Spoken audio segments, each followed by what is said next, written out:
The effulgence of the Abha beauty hath pierced the veil of night. Behold, the souls of his lovers dancing, moth-like, in the light that has flashed from his face.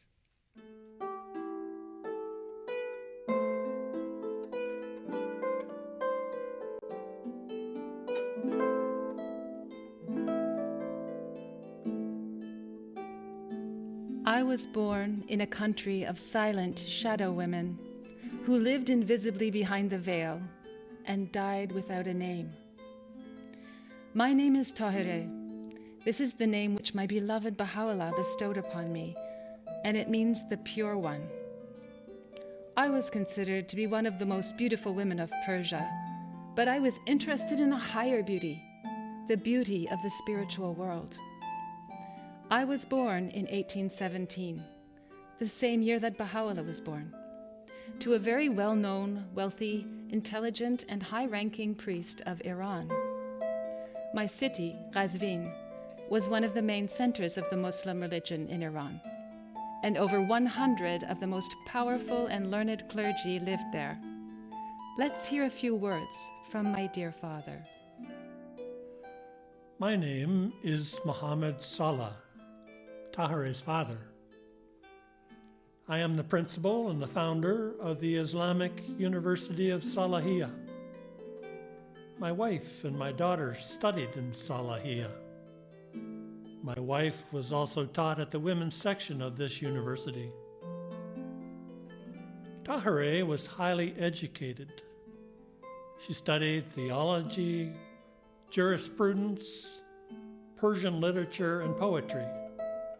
She was known for her ability to memorize the Blessed Quran, exceeding me in this regard.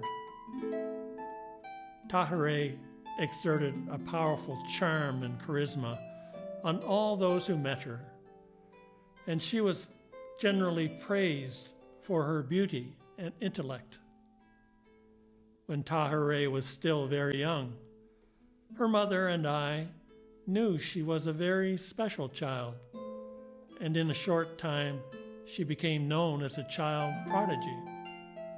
That's why we gave her the title of Zareen Taj, which means crown of gold. There was a beautiful village about 15 miles from my city, which my father had given me as a gift, and I named it Abode of Happiness. My father and two of my uncles were always discussing religion in our home. My sister and I were trained by them at home, according to the education of that time. But I had a hunger for greater knowledge and was never satisfied with this education. Part of what I learned was this: my father and my uncles were confused about religion and didn't really understand its spiritual meaning. When I discovered this, I began to study religion for myself. When my father taught his classes of religion, there would be more than 200 male students, but no women. However, I received permission from my father to listen to him while he taught his classes.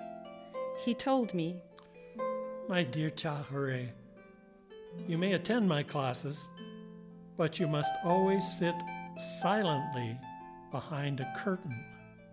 None of my students should know you are there." I was happy to listen to my father's lectures from behind the curtain. Let my father tell you what happened next. One day, I was lecturing my students. Tahirih became so excited by what I was saying that, without thinking, she spoke up from behind the curtain and said that I had made a mistake in something I had just said. I was very surprised and quite angry. Oh well, now that everyone knew that my dear Tahirih was behind the curtain, I permitted her to take part in all the discussions, and eventually I asked her to teach the ladies at my university. My father often lamented and said, "If my dear Tahirih had been born a boy, he would have shed illumination upon my household, brought more prestige to my family, and would have eventually succeeded me." Oh, my dear father, I wish you knew what glory I would add to your name in the future. At age 13, my parents arranged my marriage to my cousin. The marriages in my culture were prearranged, and girls had no choice but to obey the decision of their parents. My cousin was not my choice at all, and after our marriage, difficulties arose. For my husband was a fanatic priest and an arrogant man. He didn't respect my thoughts or feelings. I lived with him for a while, but I spent most of my time at my parents' home. One day, I was a guest in the home of another cousin, and there, in his library, I came upon some of the writings of two prominent scholars named Sheikh Ahmad Asai and Sayyid Kazem Rashti. I was overwhelmed with what I found in their books and asked my cousin if I could take their books home with me. He said, "These books do not agree with the way your father teaches the Muslim religion, and their doctrines are highly opposed by your father and uncle.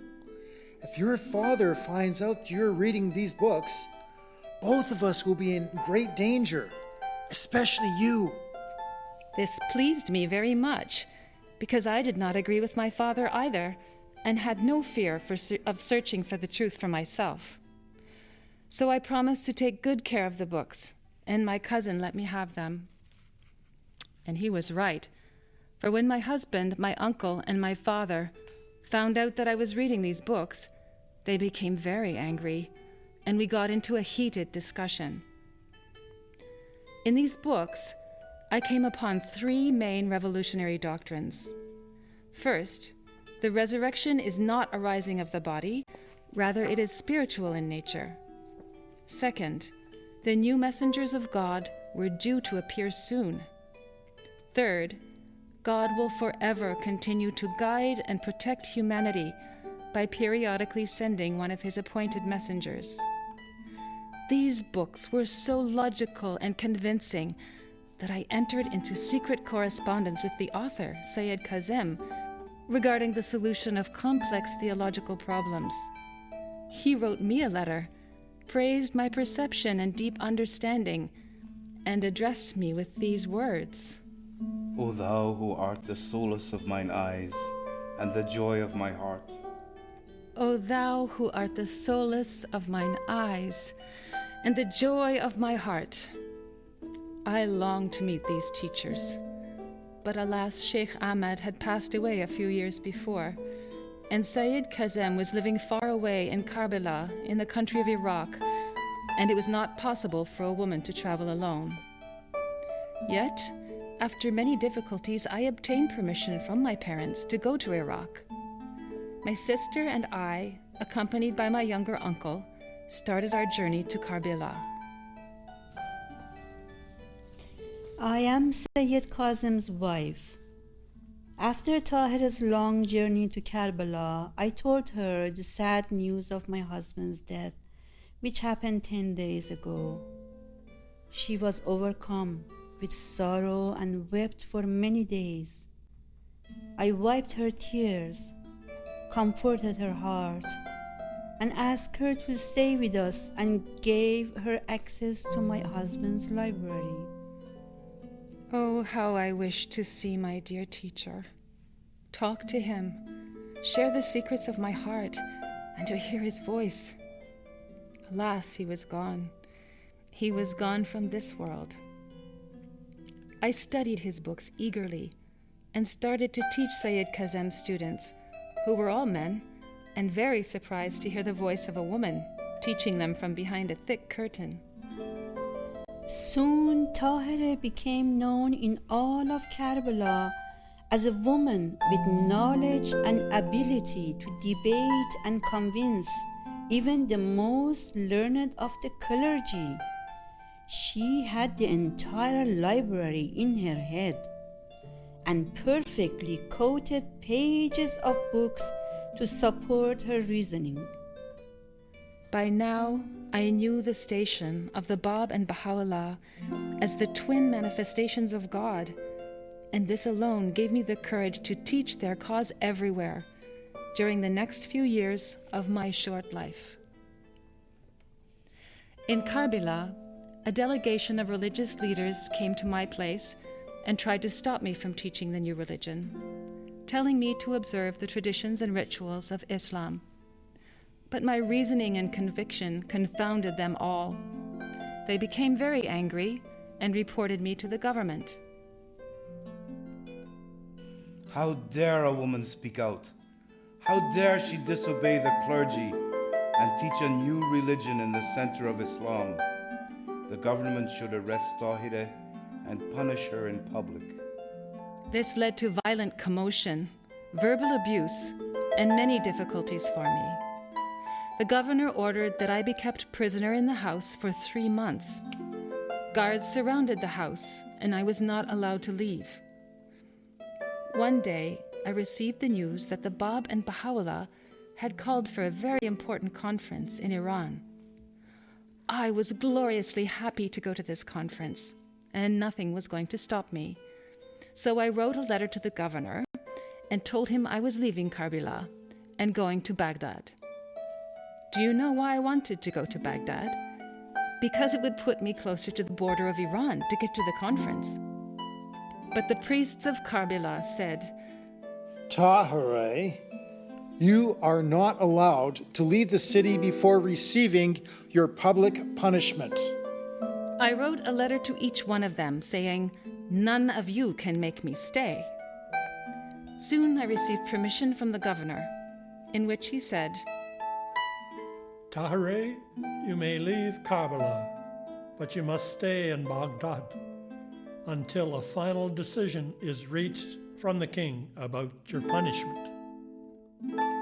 The day we were leaving the city, I was hit several times by stones which people threw at me. But I made it out of the city, injured but still alive. When I arrived in Baghdad, I invited all priests to come to a public discussion to hear about the new religion. The priests all made excuses and refused to come. Instead, they made a big public outcry and tried to persuade people to kill me.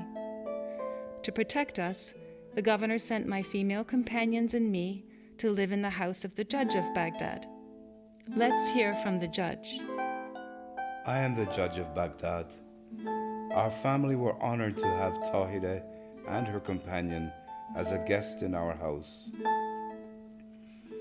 We became very impressed by Tahirih. Every morning in the early dawn, she would arise and engage in prayer and meditation. She fasted frequently.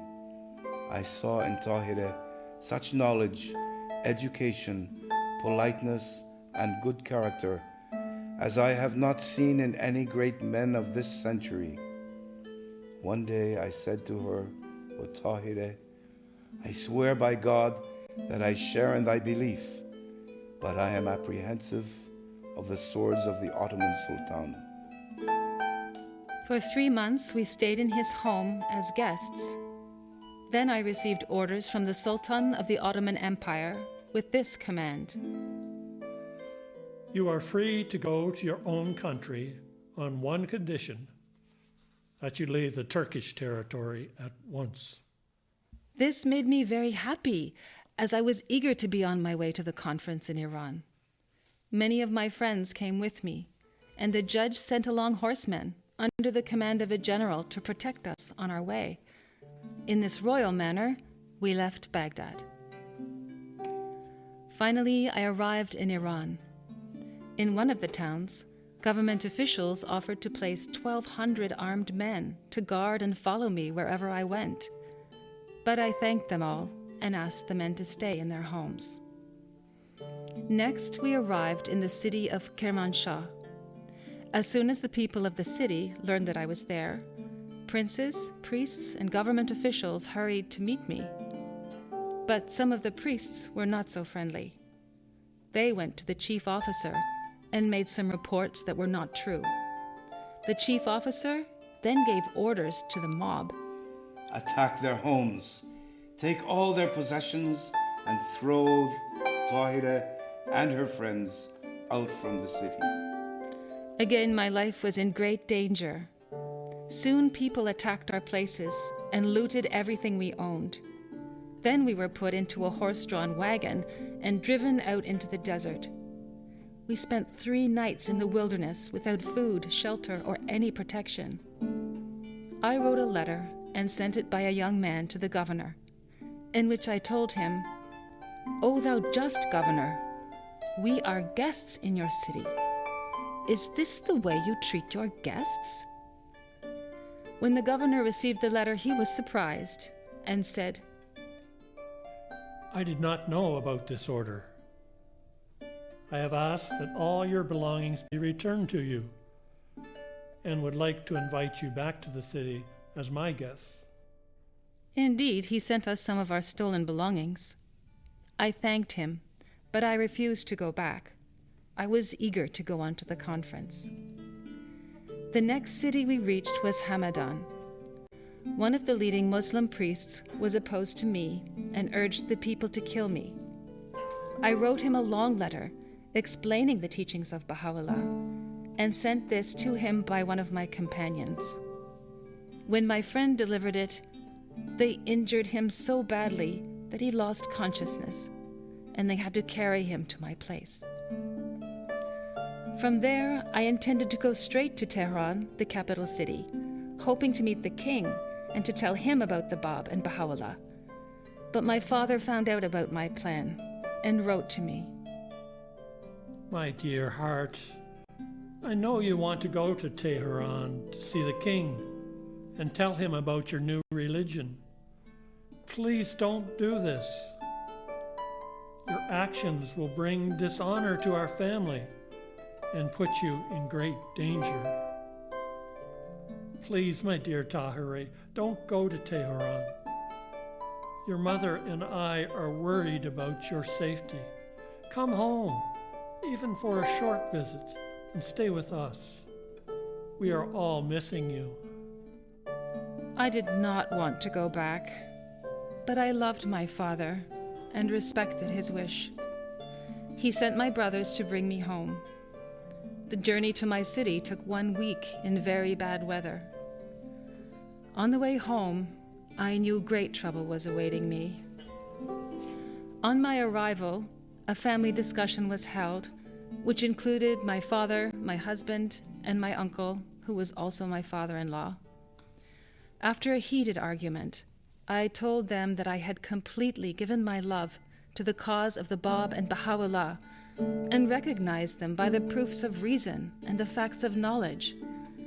My uncle became very angry and cursed the Bab, and in his anger he lost his temper and hit me several times. I remained calm, but I turned to him and said these prophetic words: "Oh, uncle, I see your mouth filling with blood."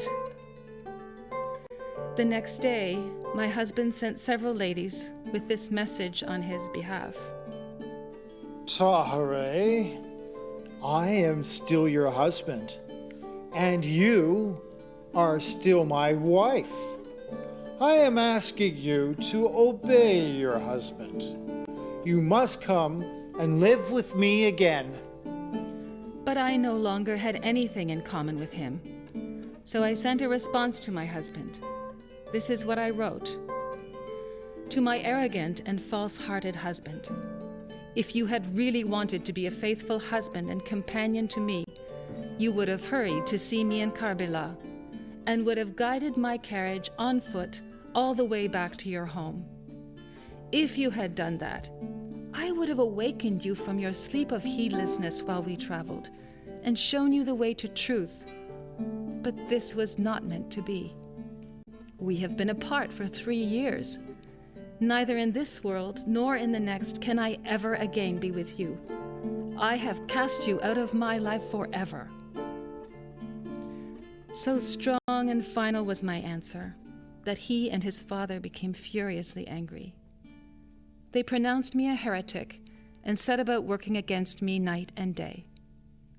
My father was a peaceful, fair-minded man. He tried to bring me and my husband together again, but it was no use. In our culture, a woman has no right to divorce her husband. A few weeks later, my husband divorced me. Next day, my father brought me some bad news. Something terrible happened to your uncle last night. As you know, your uncle was very opposed to the cause of the Bab and Sheikh Ahmed and cursed them in every public meeting. These insults aroused such anger in one man that when they were in the mosque alone, he attacked your uncle and killed him. My dear Tahirih, I think your life is in great danger. There is a huge commotion arousing in the city. A mob is attacking and looting the homes of the followers of the Bab, putting chains around their necks and throwing them in prison.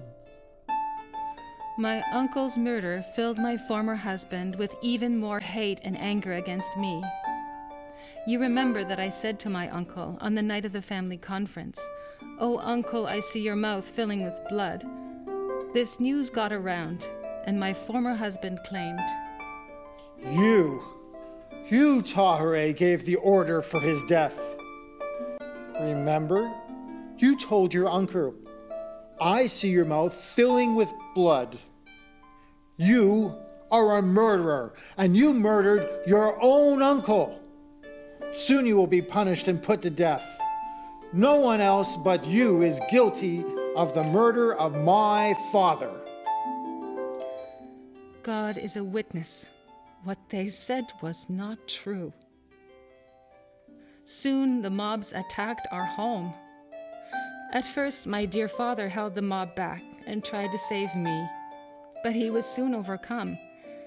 People rushed in and dragged me out of my home.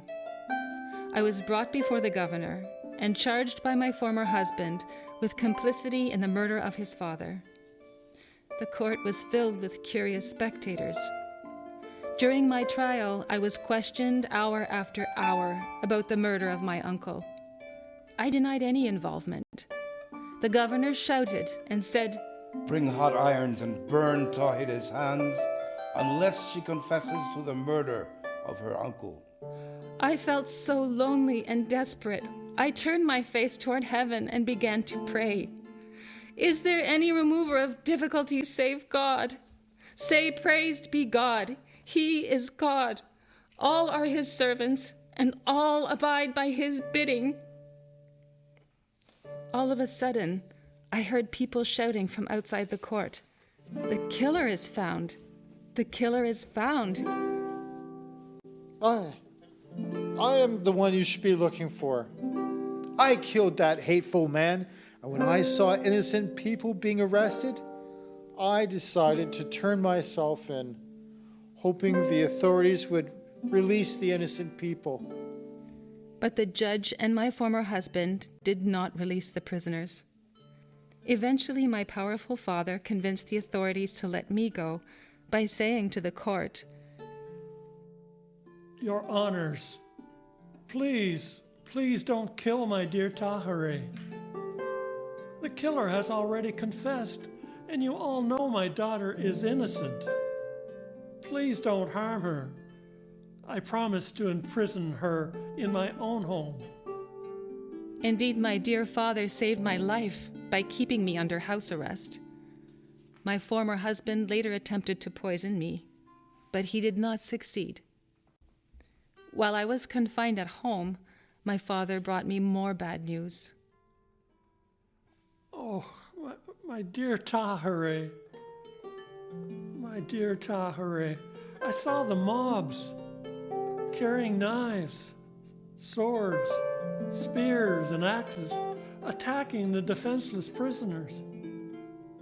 They were cut to pieces, and no fragments of their bodies were left to bury. These mobs pride themselves for having more than 100 high-ranking priests living in their city. But none was found among those priests to stop the killing of these innocent people, or even to protest the savagery. Oh God, please protect my dear Tahirih. No. I wrote a letter to my former husband, and this is what I said to him. If my cause be the cause of truth, if the Lord whom I worship be none other than the one true God, my God will rescue me from your clutches before 9 days have passed. If God does not deliver me from here, you are free to do what you wish with me. My former husband was hesitant to show this letter to others and to accept such a challenge, but soon people heard it. My dear brother Hadi will tell you what happened next. My name is Hadi, the eldest brother of Tahirih. When Baha'u'llah heard of Tahirih's dangerous situation and her brave letter to her former husband, he asked me and my wife to rescue Tahirih. Right away, we proceeded to Gazvin. We brought a few horses and left them outside the city wall. Then we entered the city at sunset and miraculously took Tahirih in the middle of the night. Then we climbed over the city wall, mounted the horses, and traveled the entire night towards Tehran.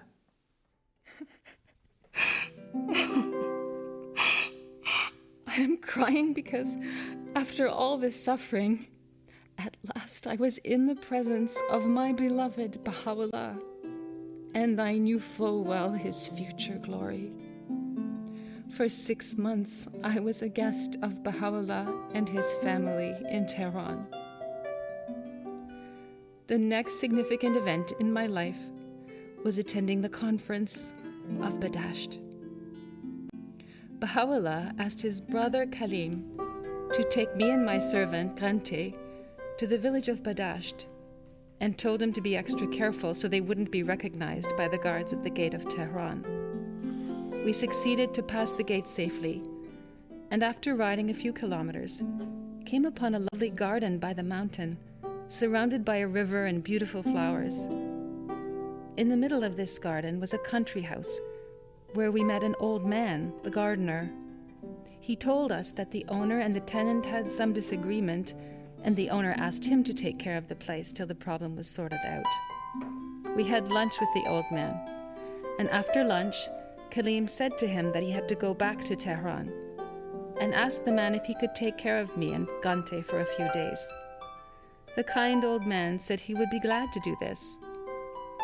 Kalim told the story of the house and the gardener to Baha'u'llah, who became very happy and named the Garden of Eden. Baha'u'llah said that God prepared that place for his dear friends to have rest there. We stayed in that garden for a week, and then with a few friends proceeded to the village of Badasht.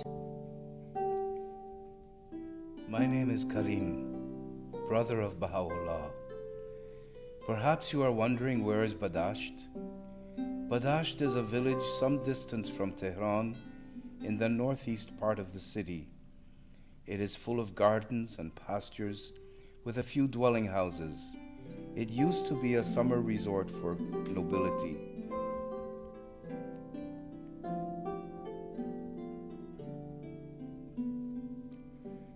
When Baha'u'llah arrived in Badasht, he rented 3 gardens, one for himself, one for his special disciple by the name of Qudus, and one for me.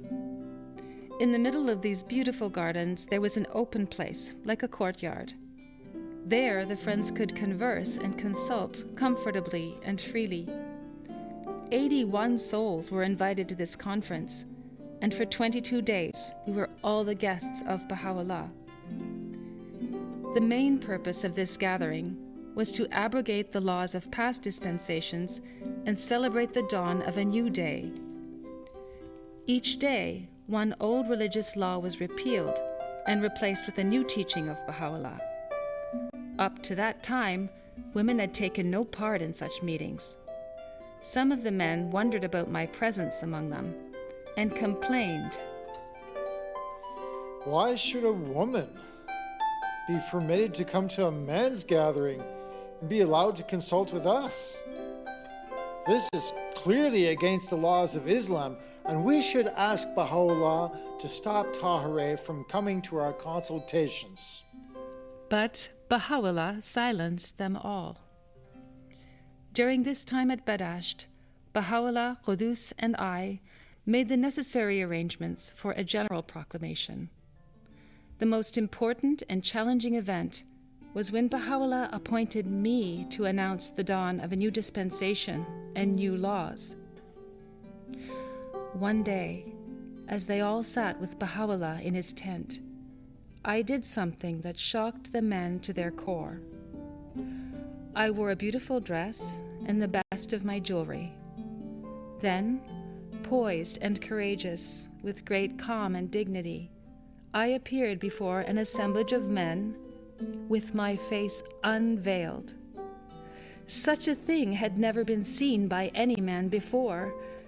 Everyone was afraid, angry, and confused to the depths of their souls. Some shouted, saying, How dare Tahirih come to the assemblage of men unveiled? No man should witness such an obscene sight. Tahirih is again breaking the laws of Islam. She is an infidel! She is an infidel!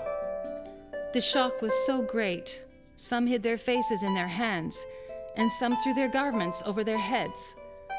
One man with a sword was ready to attack and kill me. One cut his own throat and fled shrieking and covered with blood. Some followed him, and the rest stood speechless before me. I was aglow with joy and paid no attention to the fear and anger of my companions. I kept my serenity, and with an eloquent and matchless speech called out to them, The new world order is upon us. Break with the past, with its religious dogmas, its traditions and ceremonies and old laws. The time has come for equality of men and women.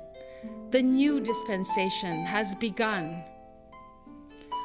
I finished my talk with a sentence from the Quran, which reads, Verily, amid gardens and rivers shall the pious dwell in the seat of truth, in the presence of the potent king. Indeed, we were at that moment sitting with Baha'u'llah amid gardens beside rivers. Yes, I, a woman, was chosen by Baha'u'llah to announce the universal advent. It showed indeed that the new age was to be completely different from the past, and for the first time in history, women were to become fully equal with men. In removing my veil, I removed the veil for all women, and indeed the veil for all of humanity. This was a spiritual as well as a physical act. The exciting discussions at the conference caught the attention of a number of people who lived nearby, and they soon attacked us and stole our possessions. As a result, the conference broke up very suddenly. After the conference, on the way back to Tehran, Baha'u'llah was arrested by the governor, and an edict came from the king. Arrest Baha'u'llah and execute him at once. Bring Tahirih to the capital. But the same day, news of the death of the king came, and the edict was overturned. That's when I was separated from Baha'u'llah. I started upon a long journey, teaching from city to city. I was continually followed by spies who sought a pretext to accuse me. For the next 2 years, I hid in various towns and villages. At one point, the Prime Minister was informed of my location, and he sent soldiers in the forest of Mazandaran to a village called Vaus for my arrest. The soldiers executed my host and took me back to Tehran. The new king had heard many tales of my beauty and magnetic powers, so he wished to see me before my trial. The king said, I hear that she is a beautiful and intelligent woman. I would like to see her. Bring Tahirih to my palace. When I arrived at the palace, the king and the royal family were waiting for me, all surrounded by pompous royal guards. I walked in, carrying myself straight as an arrow, and began to speak to the king. I am commanded by Baha'u'llah to proclaim the new day of God and tell you about the new teachings and new religion. When my speech was over, the king was interested in me and what I had to say. He replied, "What an amazing, eloquent, and beautiful woman. I've never seen a woman like her. I like Tahirih. Leave her and let her be." But the king's mother, who influenced him greatly, was fearful that I would convert the king. She shouted to the guards, "Remove Tahirih, remove her from the palace." Then the verdict came from the king. "Do not harm Tahirih, but she must be imprisoned in solitary confinement at the house of the mayor of Tehran. Tahirih should not have any visitors, nor be provided with any paper or a pen to write with." They imprisoned me in a small room on an upper level. The only way I could enter was by climbing a ladder. Once inside, the space was so small I could not stretch my legs. One day, I was invited by the mayor's wife to a wedding. She'll tell you the story. I am the mayor's wife.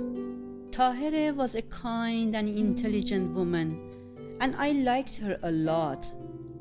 One day, I was holding a wedding celebration for my son and invited many dignitaries with their wives. I had gone to a great expense to have music and dancing and the best entertainment. I decided to invite Tahirih as our guest. So I sent a majestic carriage for my friend to come. When Tahirih arrived, the ladies looked upon her with awe and amazement and asked her to speak to them. Tahirih told us about the cause of Baha'u'llah and his teachings, about justice and the equality of men and women. Her speech sometimes made us cry and other times to laugh. We ladies became so interested in what she had to say that we forgot all about the wedding and spent the rest of the night listening to Tahirih. Not long after the wedding, I was given a lovely room with a balcony on the second floor of the house. And although I was still a prisoner and could not leave the house, I was allowed to live there and have visitors. Let's hear some more from my lovely friend, the mayor's wife. By now, people in Tehran heard that Tahirih was staying in my house. Both men and women, even some princes, came to see and converse with her. For 3 years, she lived like this in our house. And I'm sure through her talks, many men and women recognized the teaching of Baha'u'llah. The Prime Minister also came to visit me and tried to convert me back to Islam. When he left, he said, I could not believe my eyes and my ears. I was starting to lose my belief in Islam and falling under the spell of her beauty and speech. I felt I was drawing closer and closer to Tahirih and becoming converted by her. Now, my friends, hear this. The Prime Minister of Iran then appointed 2 of the most learned and high-ranking clergy to interrogate me and to bring me back to Islam. These priests came to my place and had 7 interviews with me.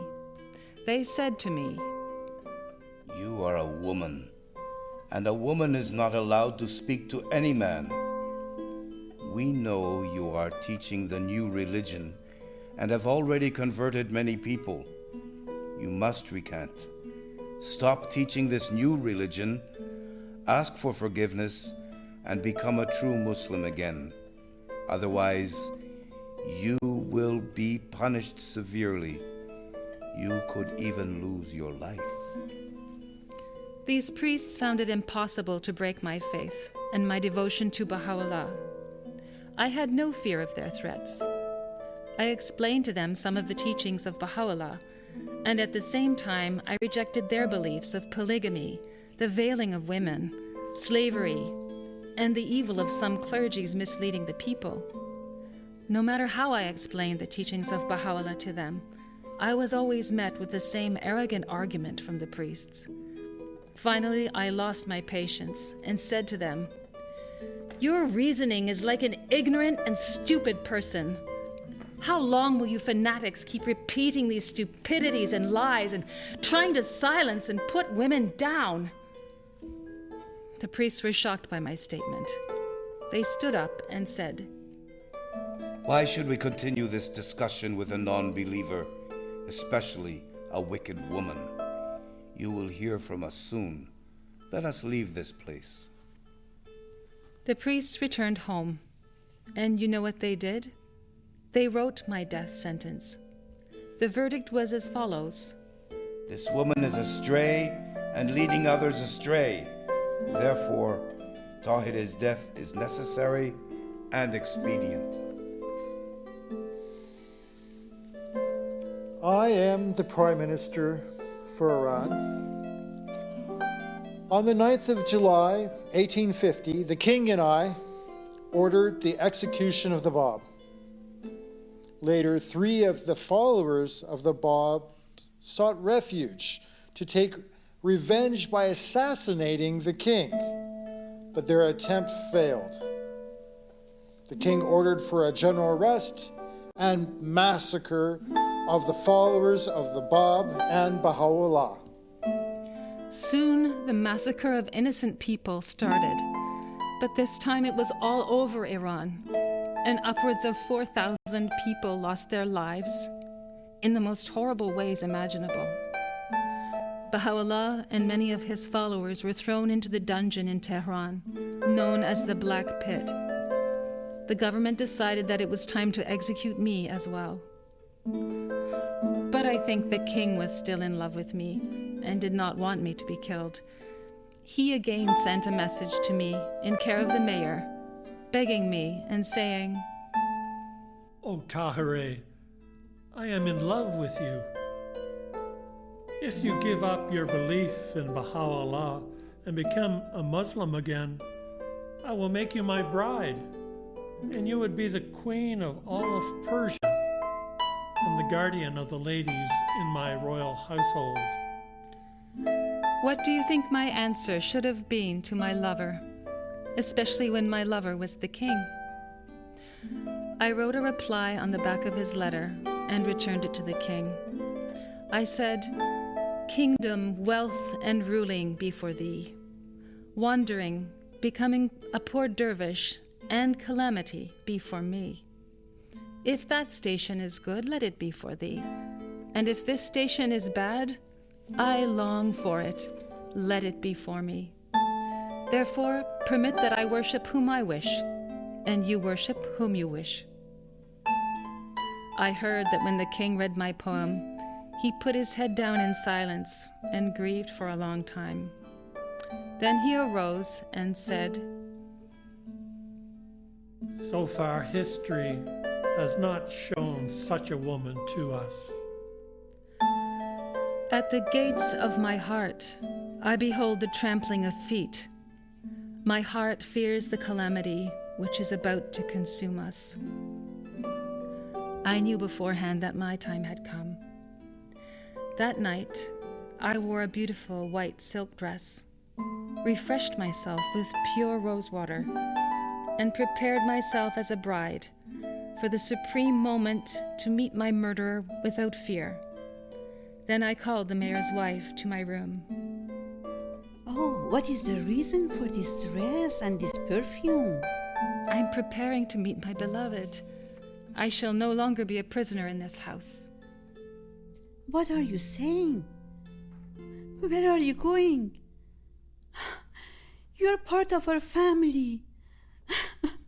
I can't imagine my house without you. You must not cry. Listen to me. I want to share with you my last wishes, for the hour when I shall be arrested and killed is soon coming. This is my wish.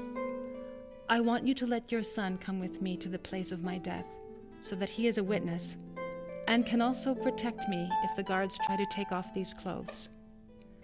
Do not allow anyone to come into my room until after I leave this house. No one must interrupt me while I'm in my last prayers and devotions. From this moment I intend to fast, a fast which I shall not break, until I'm brought face to face with my beloved. Keep the news of my coming death a secret, until my enemies should announce it themselves. Now, please lock the door and do not open it until the final hour. Oh, my dear Tahirih. How can I live in this house after you're gone? Everyone here is so attached to you. It is unimaginable to see this place without you. We love you so much, our dear Tahirih. My name is Hussein, the mayor's son. 4 hours after sunset, I heard a knocking. I opened the door and found the king's guards standing at the gate. By order of the king, bring Tahirih to us immediately. Tahirih, Tahirih, they are here. They are here to take you away from us. Oh God, please protect my dear Tahirih. This is a nightmare. This is a nightmare. Don't cry. Be strong. I am always with you, and you are always in my heart. Goodbye, my dearest friend. God be with you. Your son Hossein will accompany from here and will witness my last night on this earth. And I was there. I was there with her on that fateful night and witnessed everything. As the king's guards surrounded Tahirih, she mounted the horse and we rode out into the dark and narrow alleyways of Tehran until we reached a garden outside the gates of the city. I can hardly describe what my eyes saw on that sad and horrifyingly dark night, and how Tahirih faced her murderer bravely, prayerfully, and with absolute peace. After we arrived at the garden, I dismounted my horse. The guards took me to a building and asked me to wait at the servants' room. I could hear the chief of police from the other room. He was completely drunk as he called a young servant to his room and said to him, You are a very nice man. I like you very much. You have been a faithful servant to your country and to your king. I want to reward you and give you a better job with more money. But for now, take these gold coins and scarves. I want you to go to the next room and strangle a woman who is the cause of much trouble all over Iran. She has led many people from the path of Islam. You will do a good deed for your country and your religion. As I was standing, I noticed the young man enter the room. When he got close to me, I lifted up my head, looked at him, and said, "O young man, it is a shame to stain your hands with blood." My words penetrated his soul such that he suddenly turned around and ran out of the room and told the chief of police, Take back your gold pieces. I don't want them. I am not a murderer, and I won't do this crime even if you kill me. Get lost. Get lost. Don't ruin my night. Bring me another servant. Someone must kill this woman tonight. Then they brought in another servant. The chief of police got him drunk. gave him the scarf, and said to him, "You stupid and despicable man. You know why you are demoted to the lowest job? That's all because of your evil deeds. Do you not see for yourself what miserable conditions have befallen you? If you obey me, I will give you back your old job, and you may spend the rest of your life in pleasure and comfort. Now have some more to drink, and listen to me. You are such a brave man. Take this scarf and tell me, will you choke a woman in the next room for me?" Yes. Yes. I will kill this woman. I will do whatever you ask me. I will kill her. I can hardly describe what my eyes saw on that sad and horrifyingly dark night, and how Tahirih faced her murderer bravely, prayerfully, with absolute peace, and how she suffered her slow death with superhuman fortitude.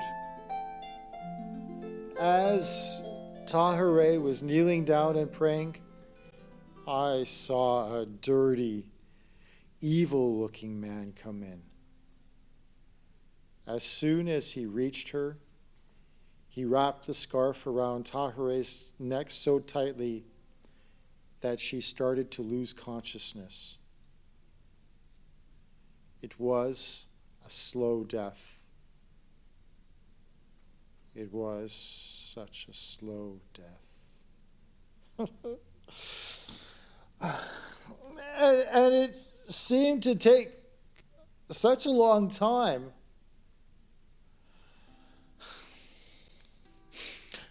Finally, our dear Tahirih set her eyes to the heaven, and the last word she said was, "O my beloved Baha'u'llah! O my beloved Baha'u'llah!"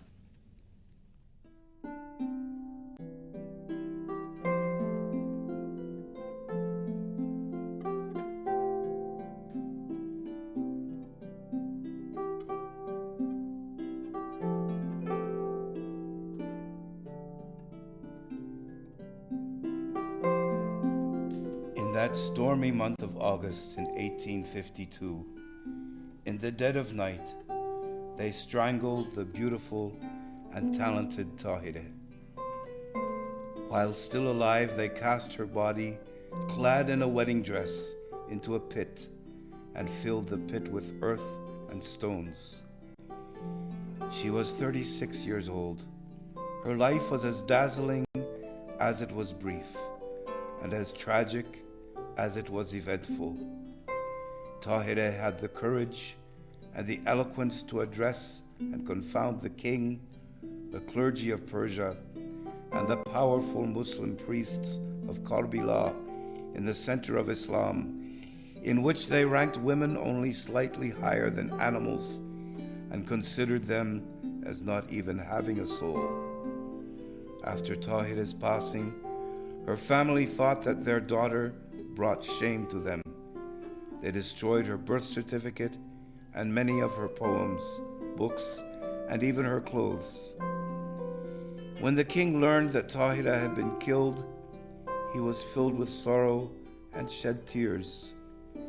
To a minister in Persia, in whose house she was imprisoned, Tahirih's words had been, "You can kill me as soon as you wish, but you cannot stop the emancipation of women."